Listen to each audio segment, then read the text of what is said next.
I guess just ask him a question, he can elaborate on it. Butch, could you talk about your family's involvement and importance within the community of Whitefish Bay? Are we ready to go? Yeah. Oh, yeah. All right.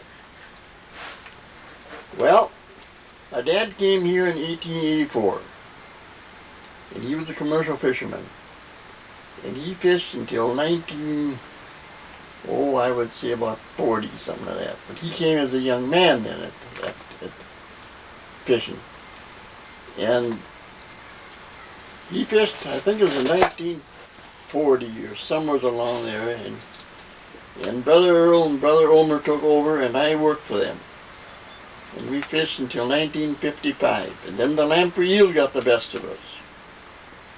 Well, we all got different jobs, went different ways, and still stayed in Whitefish Bay. And I was born here in 1922. And I fished a while. I sailed in the Great Lakes for a while. And from then on I worked for a Barker Lumber Company in Sturgeon Bay. And then as things progressed, I changed jobs and I went and I worked for the Milwaukee Shoe Company. I drove truck for the Milwaukee Shoe Company for 17 years. And I got sick and tired of driving truck. So I went to Peterson Builders. And I worked there until 1987 when I was 65 and I quit. And I retired. And I haven't caught up with anything yet. As far as my mother and dad was concerned, there were 7 kids in our family. And my dad always said, you guys have to make a living your own. I did. So that's the way it went. We all worked for ourselves and we all came out of it pretty good. We didn't have much, but we had good times. And we always had something to eat. And that's about as much as I can tell you as the family side.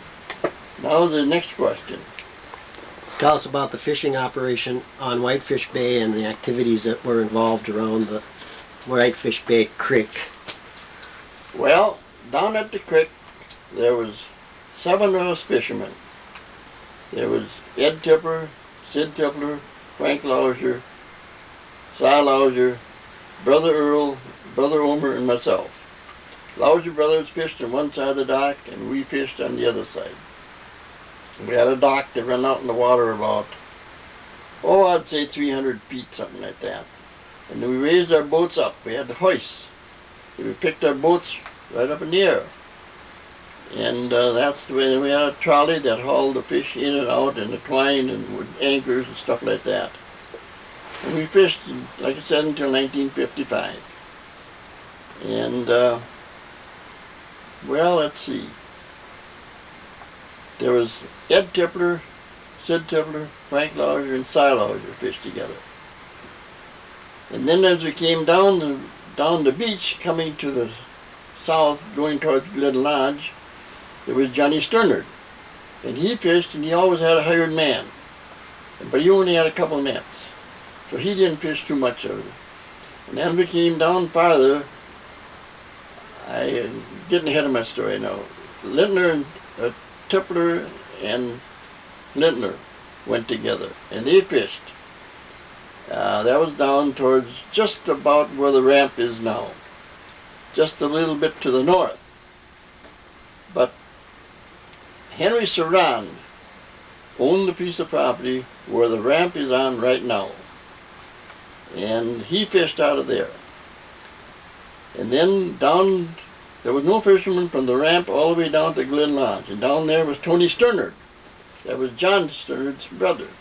Those 2 guys fished together for a few years, but they changed. They had a dispute and some different ideas. And one went one way and went the other, and they broke up partnership. So those guys fished together. And, I don't know how long those guys stayed at it, but they were up in age. They were much older than my dad. And they quit sooner than my dad did anyway.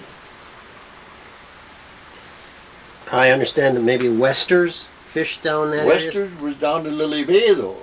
See, that was not in Whitefish Bay. Well, Lily Bay comes right out on County Trunk T. That's Lily Bay. And the Westers, that was Ted and Ed Wester, that's right. And they fished there. And then, I don't know, they quit before we did because they were no fish. What were the fish that you were catching at that time? 90%, I wouldn't say 90%, I'd say 75% was herring. And then there was trout, and there was whitefish, and there was suckers. Red horse suckers, black horse suckers, which two different breeds. And of course, our sturgeon. Every once in a while we get a sturgeon.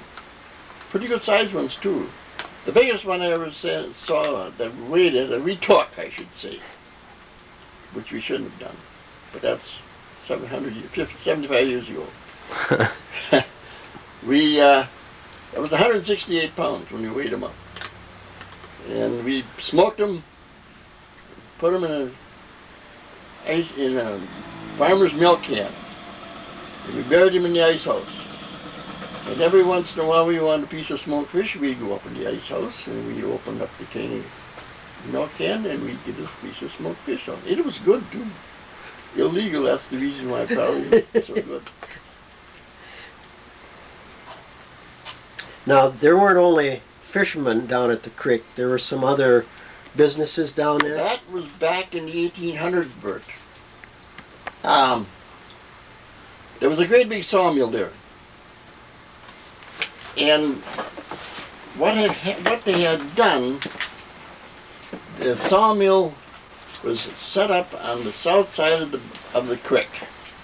And in the wintertime, the farmers all around this area would go out and cut logs. And their softwood trees, they would load on sleighs and haul out in the middle of Clark's Lake on the ice. And they'd dump it off. And they'd mark each one of these logs with their initial. They had a hammer, about so long, 1.5 feet or so, with their initial on it. And they'd initial each log on the end, both ends, so they'd catch it. And when that spring of the year, when the ice would melt, those logs would go down in the water and they'd come down the creek. And then they had men all the way along the creek with pike poles, steering these logs down to the creek. And just to the west of the bridge that is now, up about, I would say, 500 feet or so, there was a great big dam. And they let these logs come down through this dam and float down to the sawmill. Then they had a great big tongs. They got a hold of that log and they pull up a slide up at the sawmill. Then that log would roll down and into the saw. And those logs were nice and clean. And the one thing about the guys always said, when they sawed those logs, they were clean. They didn't have to resharpen their saws very often because they didn't get dirt. And they would pile all that lumber up down there, and then they'd ship that out by boat. And the reason why the logs, the sawmill was set up down here is because it was close to the lake. And they'd pile the lumber up, and they didn't have to transport the lumber too far after it was sawed. And then they'd ship that out with sailing boats. And that was the 1800s. That was before my time. But I still have an old butman or a foundation of where the saws were standing on over in my barn today.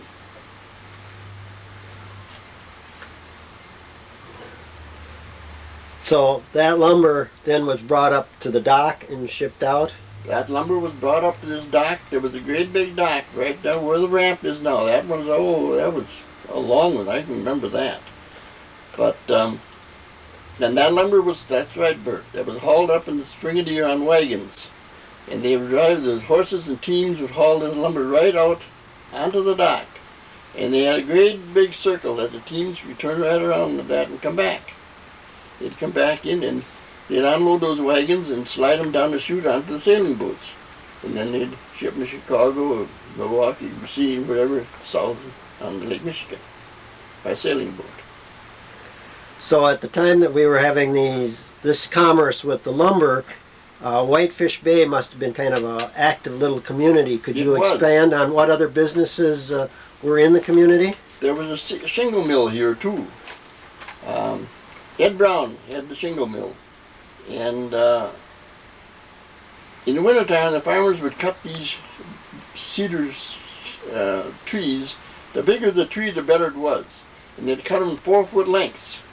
And they'd haul them down here. And then when they got ready to saw them, they'd cut them at 16 and 42 inches, which would give us 3 16-inch shingles. And that'd go through the shingle mill. And as the shingles dropped, the saw was set on an angle like that. So it made a thick on one end and thin on the other. That's the reason how they got the shingles. And they'd saw that down so far, and then they'd flip it over, and all once they maybe had a 6-inch shingle or 8-inch shingle, whatever size bolt it was, and that would go out on a separate belt. But this other stuff would go out on another belt and get piled up, and then you'd have to take what they called, they'd edge those shingles to get them down to 2-inch or 3-inch or 5-inch, whatever it may be. And those edges was called splints, that bark, and edge of the bolt. And that was called splints. And that's what we used for building our fires in the morning, cedar dry splints. When I was a kid, that was my job, that I made doggone sure that I had enough splints home in the woodshed to last out the winter. And I'd better have it there, or else I would have it. So, and then there was also a sawmill here. Ed Brown had that too. And they didn't saw a lot of them because it was getting more later in years, and there was no way to ship. They didn't ship anything out of here by boat anymore. Of course, this stuff was all told to me. I didn't actually live through this. But shingle mill, yes, I saw. I don't know what else oh yeah, we did too. We had a broom maker down here. Made brooms. Matt Schmidt was his name. He lived up in the hill, what shall I say, just where just west of the hitching post. And he'd walk down here, and he had a shop set up right across the road from where the old store is today, the one that they're remodeling. That was Matt Schmidt's broom shop. And he got what they call broom corn in. We called it straw, but he didn't like that. He was a guy who was, he was pretty fussy. And we called, where'd you get that straw, Matt? That is not straw, that is broom corn. And he made brooms there, and he'd get 2 dozen or maybe 36 or something like that, and he'd ship them out. He'd tie them all in a bunch like that. About 12 brooms in a bunch. And then he'd ship, somebody would come and get them, ship them by train or whatever it was at that time, and he'd ship them out. And that was his detail. He made brooms. Corn brooms. Not brush brooms. Corn brooms. A definite distinction. That's right. Obviously there was a lot of commerce, so therefore there must have been a lot more people and maybe some other just grocery stores or other kinds of businesses within the community? Grocery store, no. Not that I have ever recalled of a grocery store. But this building that they're remodeling right now was a store at one time for sailing boats. And right across the road from where Willie Cap lives now, or Don Cap, there was another store, but that one burnt down. And so I don't know too much about that one. But this one here, at the turn of the century or before that or after that, that went out of business when the sailing boats and stuff went out too. Maybe you could expand on that store to what it's become over the years. It's kind of its history. Well, I just noticed a piece of paper that Fred and Jane gave me the other day of names of the people that were involved in that, what they called the 22 Club. Well, after it went out of business, I don't know exactly just how this came about, but there was 22 men around the area here that signed up, and they would put picnics on and plays and shows and stuff like that. And this piece of paper that they gave me the other day was dated in 1938. And the only thing I can figure out, and there's nobody more left to ask, is that this date of 1938 was the time that Frank and Cy Lausier bought the old building from the 22 Club. because there are Mr. and Mrs. Harry Miller and Mr. and Mrs. Frank Feller and Mr. and Mrs. Ed Feller and Walter Wolfgram and Oliver Rakes.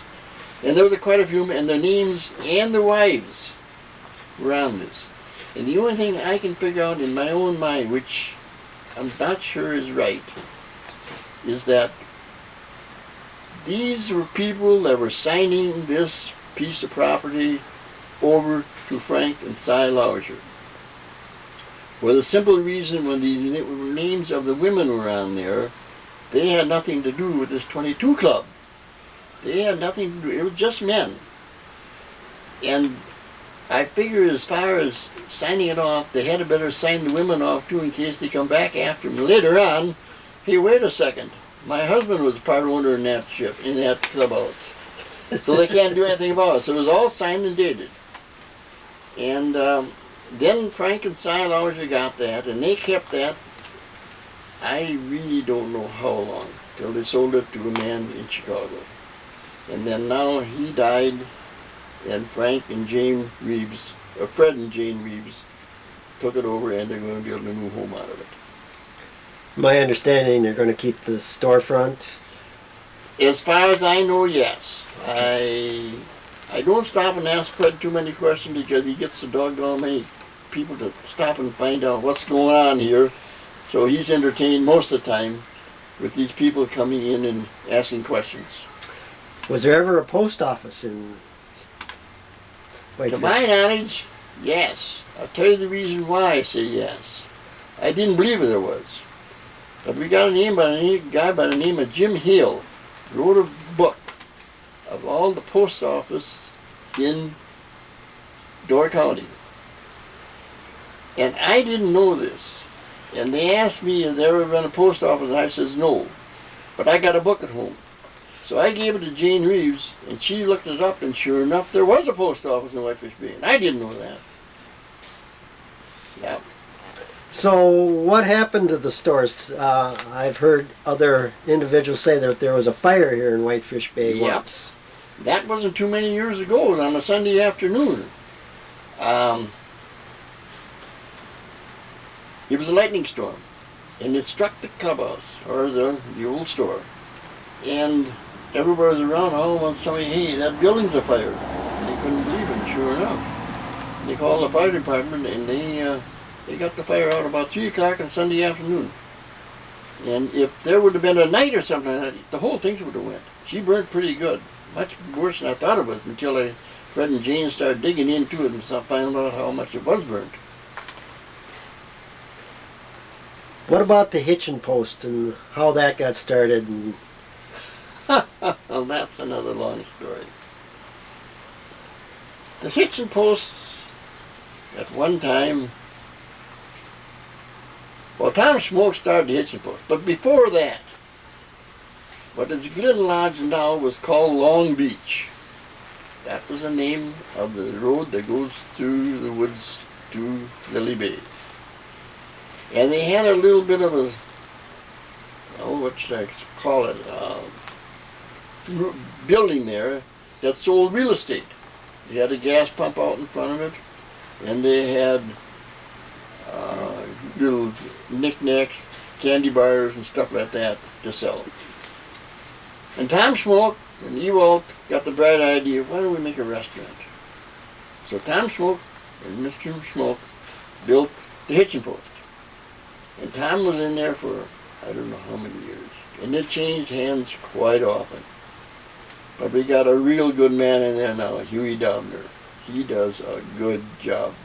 He's a good man for the community, and he's always got some activity going on. And outside of that, that's about as much as I can tell you about the hitching post. no, there was rumors that there used to be a golf course behind the hitching post. Oh yes, that was back in 29 and 30 at the Depression time. Just behind the golf course to the southwest was a golf course, an 18-hole golf course.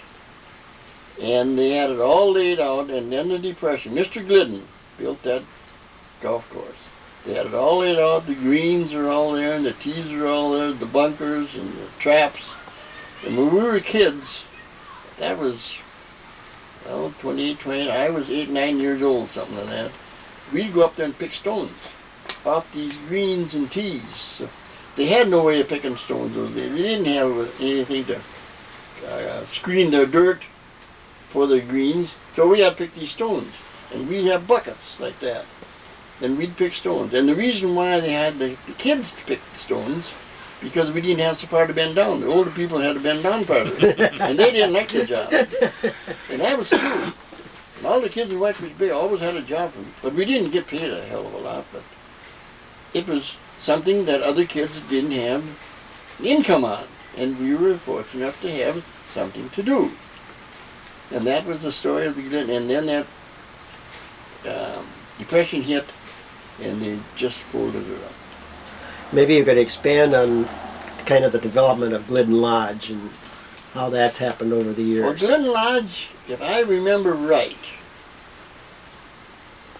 Glidden Lodge was built along in about 1934, 35. And I'll tell you the reason why I say that. Mr. Smoke bought a new truck, and it was a 1934 Chevrolet from Felber Brothers in Bellamy. And that was the very first truck that came out in this area, a dump truck with dual wheels on it. And I can still see some of these older fellers, much older than me of course, what in the world do they want dual tires on that thing for? They can haul all they want on single tires. All they're doing is wearing that extra tire out. Well, I wish they'd see the trucks today. Now, I had a chance to talk to Gary Gigstad the other day, and he was saying that his house used to be the Moravian church. He is absolutely right. And I can remember of seeing the horses and buggies. Of course, then I was a little bitty guy. Horse and buggies come on Sunday morning, going to church. And that church, that building, was the Moravian church. And they come with horse and buggies to church in the morning, and that hill in front of Gary Gigstad's is knocked down, I would say, 7, 8, maybe 10 feet. That used to be a pretty high hill. But what happened, they filled in the swamp and took off the top. It was all sand. And they moved that all down with wheel scrapers and horses. And they got that hill down. But as before, when that come down through the swamp there, you went way down and up that hill. And as you walk into the church, today, the road is below the grade of Gary's house. But at that time, it slanted down towards the church. The hill was that high. Now, is that the cemetery on T there that's part of the church, or was that some other cemetery? I cannot tell you that, because I really don't know. But I know, I've heard, that that is part of the cemetery of the Moravian church that used to be in Whitefish Bay, yes. Okay. Any other particular buildings that have come and gone or are still here that you might want to talk about? Yes, there are some. Right down below Gary Gigstad's, there used to be a house in there. Bill Stuffles was the man that owned it. And he was a fisherman too. Him and his brother Joe fished together. And that was back in the 1800s again. Of course, this was all told to me, like I said before. I wasn't here, but it was told to me by my dad and my grandfather. And fishing wasn't the best. And Bill got a better job in Kewanee. And he went to Kewanee, Wisconsin, and worked for the C&O Railroad that handled the cars and the car ferries. And Joe, the poor bugger, was working in the woods, and a limb fell and killed him. And that took care of the Stuffles boys. And then that house went to a guy by the name of Frank Graff. And he worked for the Corps of Engineers. And Frank was gone most of the time. And I really don't know what happened, but on a bright sunny day, the house caught fire and burned down. Burned her down, completely down. And that was gone. And Ed Brown, he had a house, and that burnt. That was really about the two biggest fires that I can remember of in Whitefish Bay. But at that time we didn't have no fire protection. When it started catching fire, the first thing you done is haul everything out of the house that you could save. And the rest was you go let her go because you had nothing you could do about it. Bark Road was an interesting name. How did Bark Road get to be Bark Road? Bert, just exactly what it says. Bark Road. Bark Road was ended at Glen Lodge. And at that time, there was gravel. But what good did it do to throw the gravel on that sand? That gravel would bury down, the sand would cover it up, and that was it. So they got the bright idea that use cedar bark. And cedar bark came off the posts that the guys were peeling. They'd cut cedar posts in the wintertime, and they'd peel this bark off the post before they shipped them out. And they took that bark, and they laid that all along on Bark Road to make a road for traveling and walking better. And that's just exactly where, that's the reason why it's called Bark Road. And from the Whitefish Bay ramp north, which is called South Cave Point Drive now, if they had asked me at that time what to name it, it had never been Cave Point Drive. And I'll tell you the reason why. It was always called the Creek Road. And the reason for the Creek Road? Because the creek was down the end, and that's where the road ended. Now, if they would have called it the Creek Road, they'd have no problems today with North and South Didn't Drive. Like North and South Cave Point, I should say. When did they, or about what time in life did they happen to put the bridge in down over the creek? Well, now let me think. We were fishing. It was an old bridge, wooden bridge, and the planks, there were crossways on it, east and west. And the planks got rotten, so they went to work and they got a bunch of oak planks, and they made two strips going north and south, just so the cars and trucks could run across on that. And that got kind of bad because the Lowry brothers was on that side of the creek, and the trucks would come in to get their fish, and she got kind of weak. And then they got, and that was in 1932, when the first semi ever came into Whitefish Bay. Peninsula Motor Service from Sheboygan started hauling fish out of here, and they came in here with a brand new 1932 Chevrolet with a 16-foot rack on it, with a van on it. Well, we never saw anything like that before in our life. So they were getting too big to go across that bridge, so the town had to do something. So I would say roughly that could have been in the late 30s or late 30s, I'd say, more so than the early 40s at the culvert pipes. And those culvert pipes came in all sections, all pieces. And they had laid them up on the hill, along where Dr. Tainer's cottage is now. And the town came out here with some men, and they had blueprints there. They called the funny papers. How this thing went together. That's flat on the bottom, and then it's curved over like that. And every piece had to go in its right place. So they put those, and there was slots in there, so they just didn't have to put the bolt through and get through the hole and jibe it up real close. So there was a leeway, and they put all those bolts in, all the way, and put it all together, and then they tightened it down. And then they rolled it. They got planks underneath it, and they rolled it down there to the creek. They laid those two big culvert pipes in there. I would say that was the late 30s. From that point, did the road then expand on towards the what it would be existing park area now? Yes, and even before that. I'll tell you the reason why I say that before that. just north of the creek, there used to be a place where the sand always drifted across the road. That son of a gun, no matter how many times they go up to the horses and scrapers and scrape that sand off, that sand would blow across the road. So these summer resorters that was coming along then, that was in the early 40s. These summer resorters would come along, they'd see that sand, and they'd dive right into it and get stuck. Well, us guys had to go up there and pull them out. Well, if you got pulled out, you're going to pay. So if we didn't have the horses or tractor or anything, we had to walk up there. And we'd push the guy out of the sand so we'd get $2, $3, $4, and we'd go buy beer. So then we had a guy by the name, what was his name, from Milwaukee. He worked for Blatt's Brewing Company in Milwaukee. And he came up here one day and he got stuck in that sand.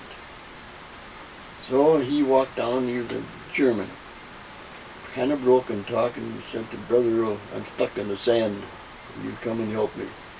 So we got all of the guys went up there. And when after we got him pushed out, he says, what do I owe you? Well, you didn't owe us much, something for beer. Oh, I got beer, he says. We couldn't figure out what it was. Here you opened up the trunk of his, that must have been a 35 or 37 Chevrolet two-door car. You opened up the trunk and here he had a burlap bag, all full of beer bottles, chock full. Either the ones from the brewery, they got from the brewery, either the ones that was half full, third full, or two full. Those are all kicked out. And they didn't know what to do, so he piled them in the bags, and he'd come up here to Door County. Well, from that time we got to know him pretty well. When every time he'd come from Milwaukee, he'd bring us a bag of beer. And he got whitefish from us guys, and he cooked them up himself, and he thought this was the poor bugger died. And that was the end of him.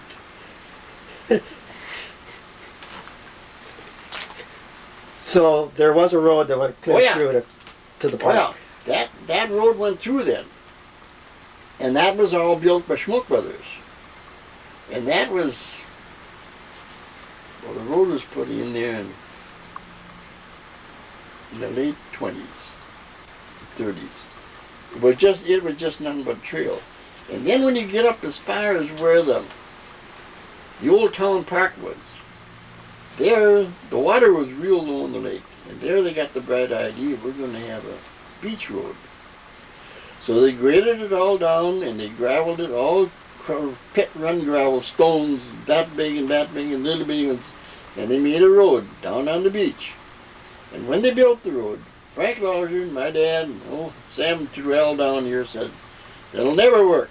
That'll never work. You know, some of those old guys knew what they were talking about. Because we got a northeastern, they had no road. It was gone. They washed that son of a gun out. It was only about a mile and a quarter, something like that, from where the park was up to where the park is today. And that was all washed out, no road. So then they got the bright idea to put the road back to the woods. Because the reason why they didn't go any farther at that time, and they wanted to go down the beach, because there's all great big hills and ravines and stuff like that through there. And it was going to be hard. It was going to be a lot of work to put a road through there. So that's the way that went. And then they decided they had to put the road through the woods. And now it's all state.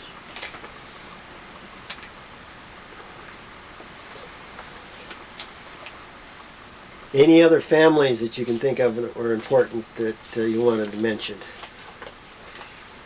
Well, to me, as far as I was concerned, as much as I was involved, they were all important. Because if you lived in Whitefish Bay, you were living high on the hog. And Whitefish Bay was always known as, well, more or less a prosperous area. Not because of the fishing, but because of the industry that out in the farming country, that's all there was farms. And this was a more or less a community of people working together and these little industries. Oh yeah, I gotta tell you one more thing. down on Miller Drive here, just a little ways, there used to be a cooper shop. And what they did, of course, that I don't remember either. But there they made wooden barrel staves, stave barrels. And that was for salt herring. They called them packages. They were about, 30 inches high, something like that. And maybe 12, 14 inches on the top. And they'd pack salt herring in them. And they'd fill those packages up. And then when the sailing boats came in, they rolled them on the boats and they'd take them out and put them on the sailing boat and ship them to Chicago. And those guys made the packages right here. Now what kind of wood they used, that I can't tell you. But they all had that all carved out and they worked too. And I can still remember my dad saying, now Butch, make damn sure you got them packages full of water. Because if you didn't keep them full of water, they'd dry out. Well, if they dried out, all that brine would run out. Those boats, and I had to keep so many packages ahead, chock full of water, so they were good and soaked up that they wouldn't leak when they started using them. And then, of course, when they got the brine in, the brine took care of the package from the leaking.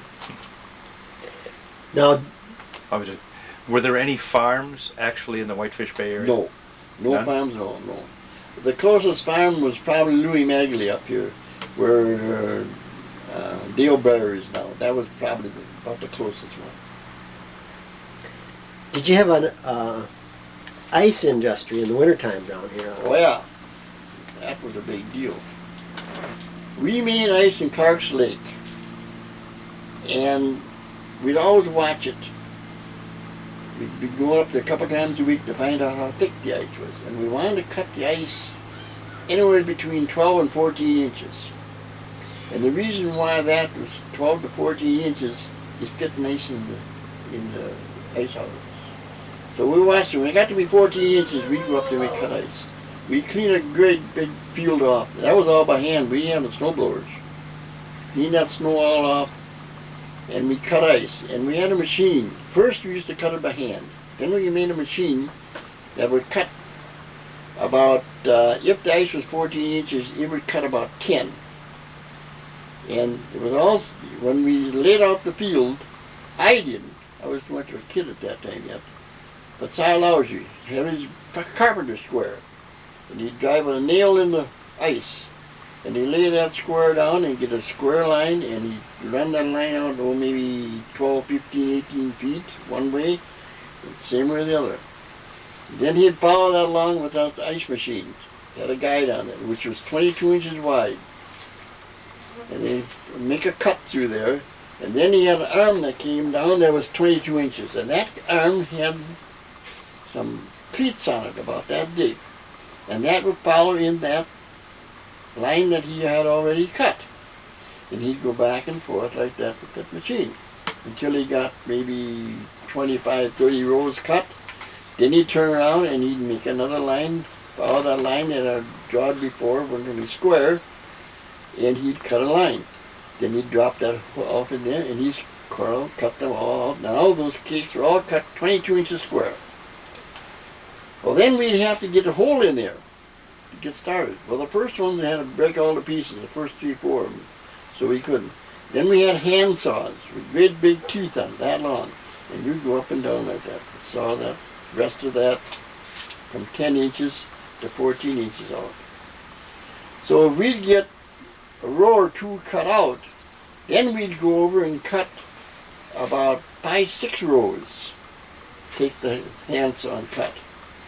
When we got that all cut like that, one down like that, then we had what they call the needle nose bar. It was a bar about 5 feet long and about 3/4 inches round, tapered right down to a point. And you'd hit right in the center of that crack, in the center of the block, and she'd break them, that rest, that 4 inches off, and she'd come out just as square as you could square with a square. And then at first they used to haul them with sleighs and horses, the ice. And up through the hills here, where they came down in the Whitefish Bay here to fill the ice houses. There was the Lauser brothers, Miller brothers, Johnny Sterner, Henry Saran, and Tony Sterner's ice houses were all filled first. Then the farmers and the tavern keepers. If they wanted ice after that, they'd have to let us know, but they'd have to come and get it. So we'd cut some more ice and let those guys take whatever they wanted. And then the later years, see then, at that time, we had to pull those cakes out of the ice up a slide onto the sleighs. But then when we got the trucks, we built a platform that was about 10 foot square, and just the height of the truck. No, we built a little higher than the truck. That's what it was. So then we had an elevator that went down into the water with a gasoline engine on it. And we had hooks in this slide, and that turned. About every 5 feet there was a hook. And there was one guy standing there with a pike pole, and you'd push that cake down, and she'd catch onto that hook, and she'd go up that slide. That slide would go right straight across onto the truck. Then there was two guys standing there with the big ice tongs, and he'd line them all up. When got one guy done, back another truck, and just kept on going like that. How many blocks do you think you'd cut in a season? That all depended upon how much ice they wanted. We roughly would have, I would say 300-400, maybe 400 cakes for each one of these. I would say roughly. All depends upon how thick it was now. If that was 14 inches, but then sometimes it got away on us. And you'd get 18 or 20 inch ice. That was hard work. That we didn't want at all. So then, of course, there was fewer cakes because you had more volume in each individual cake. Did you ever run out of ice in any particular fishing season? Yes, we did. Yes, we did. And that was the end of it. But it was always so close to the fall of the year when we did run out of ice that we had enough snow that we could use the snow on the fish to ship in Chicago. Yes. Let's get back to your fishing operation right there on the creek and how you separated the lake from your business and the Lausers' business, and some experiences that you'd like to talk about, whether good or bad experiences or close calls that you might have had on the lake. That was, what year? I really don't, had to be in the late 40s. 15th of October was our last day for fishing. And we had 7 ponets in out there. And a ponet is a big piece of twine. Some of them are from 18 feet to 75 feet deep. And what had happened, we were getting $1 a pound for whitefish, and that was a great big price for this fish at that time. And we got a northeaster, and she rolled all those nets up, inside out, upside down. We knew we weren't going to make any more money, and we knew we had all that equipment out in the lake. We still had to go out there. It took us weeks to get that stuff untangled, and get it back to shore, and then put away for the fall, and get it out early in the spring to get that all mended up and fixed up again. That was a bad one. And of course, those days, there was not just such a thing as insurance or anything like that. You didn't have that. That was all on your own. And that was an experience. I can still see those nets tangled, those stakes tangled inside out, and the ropes upside down. You didn't know where in the world to start. The only thing you could do is grab here and take what you could get and cut it off, and nothing but a genuine headache. But you knew you had to get it done because otherwise you'd be out of business. And as far as the fish is concerned, Lauser brothers took theirs and tipped her, and we took ours. And we packed those fish, whitefish, 100 pounds in a box. We put ice on the bottom and ice on top.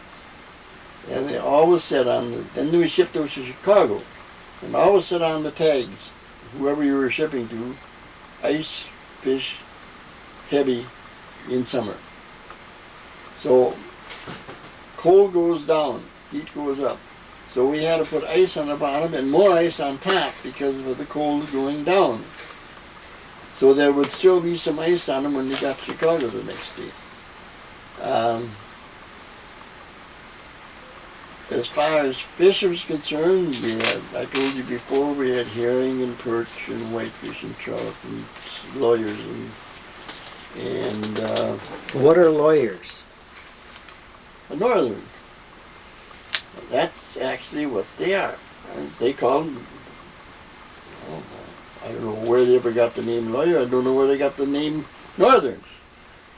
But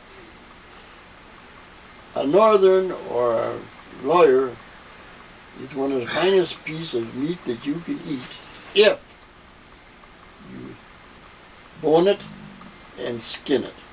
And you got nothing but white meat. And it is good. And I'll tell you the reason why. We used to have fish fries down at the fish handy. And to be so cold winter, fall days when it was damp, couldn't do nothing, we'd light up the stove and we'd get a couple of whitefish and fry them up and have lunch. But there was always other people came in, walked in, and they ate our whitefish. And one day, Ed Tippler and I were the last two to eat, and we had nothing to eat. He said, we'll fix this. So he grabbed one of those lawyers, and cut that up, and by God, I'll tell you, from that time on, I just soon eat a lawyer as anything else, if it's done right. But they're good. Or a northern. How many pounds of fish do you think you take out of the lake in a year? That is something I can't answer. For the simple reason, some years it was good and some years it was bad. And some years it was very bad. I never even looked at that. Never even give that a thought of how many fish were shipped out of here. But I do know between Gills Rock and Sturgeon Bay, there was a lot of nights that Anderson Transportation from Ellison Bay and Cherryland Transport went through to Chicago from Door County with each a full load of fish. And those are pretty big trucks then at that time already. Could you actually see through the years, though, the production of the fish dropping off till the very end? Well, we could see that with the lamprey. We could see that was taken over because it took our trout. That we knew.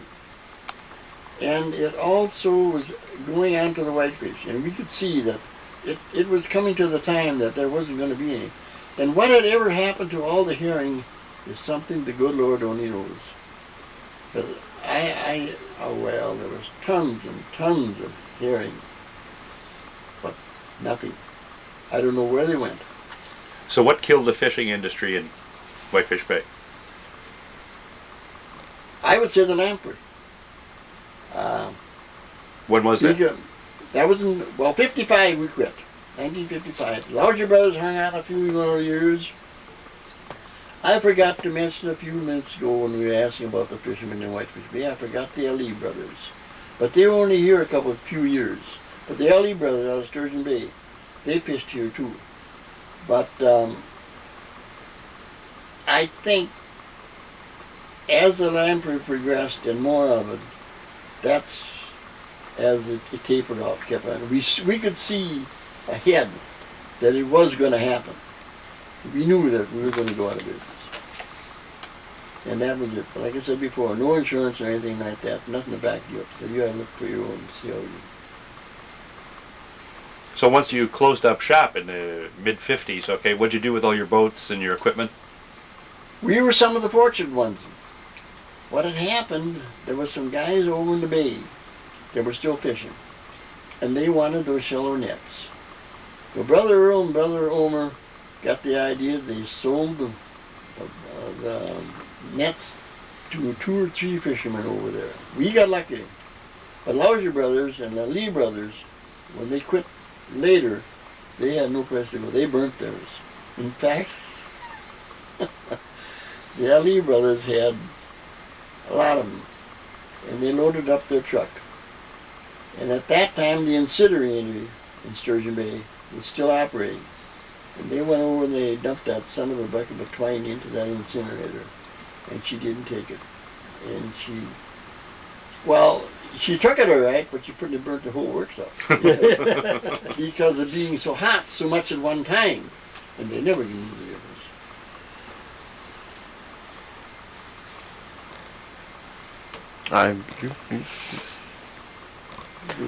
Slow down pretty quick anyway. Yeah, it's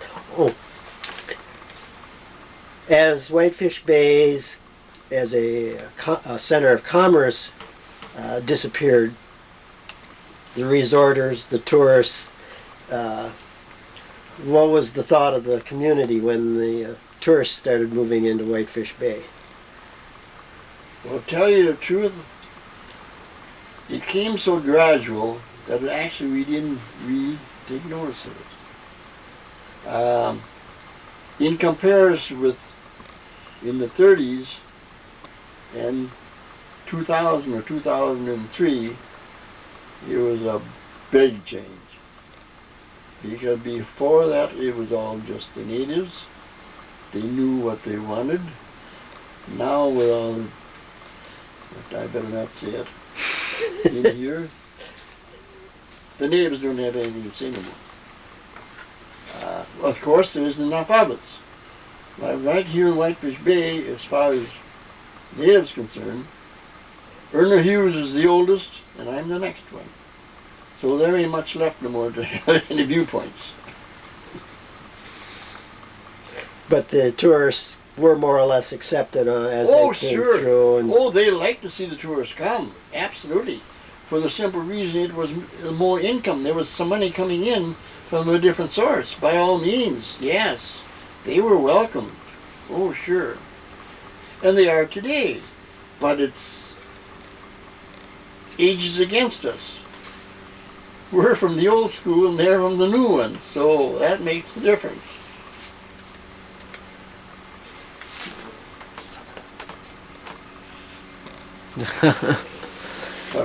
That's enough. All right. okay.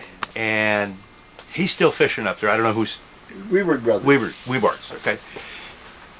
Are they really making a go out of it up there? Can they make enough... I mean, are there still enough whitefish around, I guess is the question. I wish I had in excess of what they make. Oh, is that right? There's only one fisherman up there doing it all? There's a lot of them? Oh, yeah. Okay. Right now, the fish is hard to get.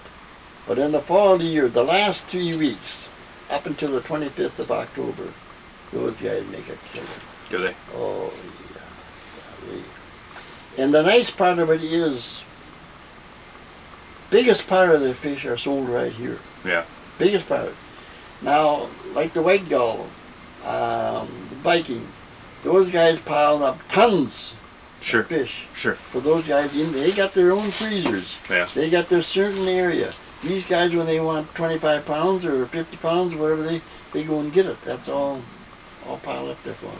But their take of what they take out of the lake anymore is small compared to what you guys used to take. By all means. There's no comparison at all because there were so many more. Yeah. On Guild in Washington Island, there used to be 25, 30 fishermen. Now there's one. Oh, okay. From Bailey's Harbor down to the canal, there was C.G. Winiger, Alfred Anklem, George and Bill Grofogel, Delore Olson. That was all the way in Jacksonport, Bailey's Harbor, Jacksonport, and then all down here in Whitefish Bay, and then down Lily Bay. Oh yeah. Oh, there was much more fishing industry at that time. There's no comparison with taking the fish out of the water now. These guys would never go get close to what they would. Yeah, okay. Was the fishing mostly just on the tip of the peninsula rather than it didn't go all the way down the shore? Oh no, All the way? It went all the way down Algoma, Kiwani, that kind of area? Oh sure. Okay. Sure. Two Rivers, Manitowoc. Oh sure. Okay. That was fishermen. Sheboygan.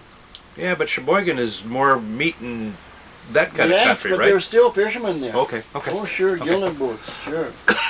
Well, like both Kiwani and Algoma have big harbors there, right? You bet. Was that just basically to serve the fishing industry then at that time? Kewanee was built more or less for the car ferries. Oh, is that right? Well, yeah, that's the reason why Kewanee. Okay. Because they run the car ferries across from Marinette, or the train across from Marinette, Menominee to Kewanee, then across the lake, see? But how Algoma ever got that harbor in there is more than anybody will ever know. But at that time, politics was a big issue, and they had a good politician right in Algoma. And they think that's the reason why, how they got that.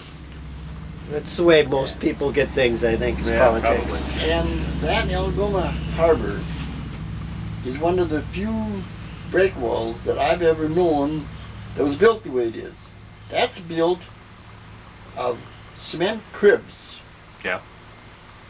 Before they had wooden cribs, they built this cement cribs, and they'd take those cribs out there and sink them where they wanted them. Then they'd fill them with stone. They got a great big cover on them, and they'd fill them with stone. Then they'd cement over the top, and that's how that wall was built. I But mean, that's a hell of a wall. Huh? That's a big Oh, wall. you bet. But they did have boats coming in there at one time with coal. They had a great big coal yard there too. Hmm. For all around Forestville, Maplewood, Brussels, and stuff like that. Kewanee. Sure, the coal boats came into Kewanee or Algoma. Interesting. Well, guys, Very good. thank you, Butch. Certainly wasn't, it's not meant as a degrading question. I mean, No. it's something about the attitude of your generation that has a lot of fun with everything they do. Yeah? Well, let's put it this way: you can't have fun at doing something that's not do it. That's true. Like the guy said, if you can't make some money at a job, forget about it. That's true also. Very true. Never forget Ralph Smith one night. We were up to his place. We came out of the house and some eyes were all standing in his yard, snowing and blowing and nasty. I said, "They're all here, then buggers standing, not making any money." He said, "They're making more money in my yard tonight than they are out on the road." Weather like that. You bet. Here's a question for him, okay? Because he kept talking about Chevrolets. Did you ever own anything other than a Chevrolet? The only car, the first car was a 1935 Chevrolet. Yeah. And I went to the service, and at that time there was cars you couldn't buy. And my brother-in-law from Milwaukee was coming out of service, and he wanted a car. So he took my 35 Chevrolet. Well, I didn't have no car. So when I was in Japan, I wrote to Frank Feller and told him about when I was going to be discharged, and I wanted a new car. That was 1947. Before 1947, I came home and my brand new car was here. And I went down to the bank in Sturgeon Bay and I got the money. $1,400 it cost it for a brand new 19 Chevrolet Ford two-door. And I had it rolled up all in $20 bills. I had a roll about that big around with a rubber band around it. They came out, the Feller brothers, in the morning and I would have laid the money down on the counter and I said, "Frank, here's your money paid in full." You picked the money up, you walked over and put it into the safe, come back and sign my papers paid. I says, "Aren't you going to count that?" He says, "No, sir." He says, "If your word is no good, your money is no good." That was my first car. Getting back to buying Chevrolets, yes. I bought a new car every 2 years since 1947. I'm on my 26th new Chevrolet. Okay. Yeah. Still. Still. And some guy asked me here some time ago, "Why don't you buy something bigger? Why don't you buy a Buick or a Oldsmobile or something like that?" And I said, "You can pay more, but you can't buy better." I think he's a Chevy man. I think he's, yeah, definitely. Well, General Motors did do something for me here a few years ago on a brand new car. I don't know what year it was. I got a letter in the mail that I would get a booklet for my new Chevrolet. And when I got it, I opened it up and I said, "What in the hell is this?" So I took it over to Feller's, over to Betcher. They never saw anything like it. So they tried to find out what the score was, so they wrote to the company to find out what this is all around. Here was a book. Every 3,000 miles I take the car in, get a grease, oil change, everything on the company. There was nothing I had to pay for on that automobile as long as I owned it until I traded it in. If I traded it would be broken. And every time I took it in, they checked tires, everything. No, I didn't pay. The only thing I paid for was the gasoline I put in the car and the insurance for that car. Were they trying to do a survey on a car for reliability or whatever? No, or? it was just one of those things that they. They liked you. Yeah. That's good. And now when I bought this 2003, I jumped Bill Betcher about it. I says, "What in the hell are you going to do?" I says, "That's my 26 new Chevrolet. Aren't you going to do something?" "I'm only a salesman." He says, "I'm not the company." Oh well. Okay.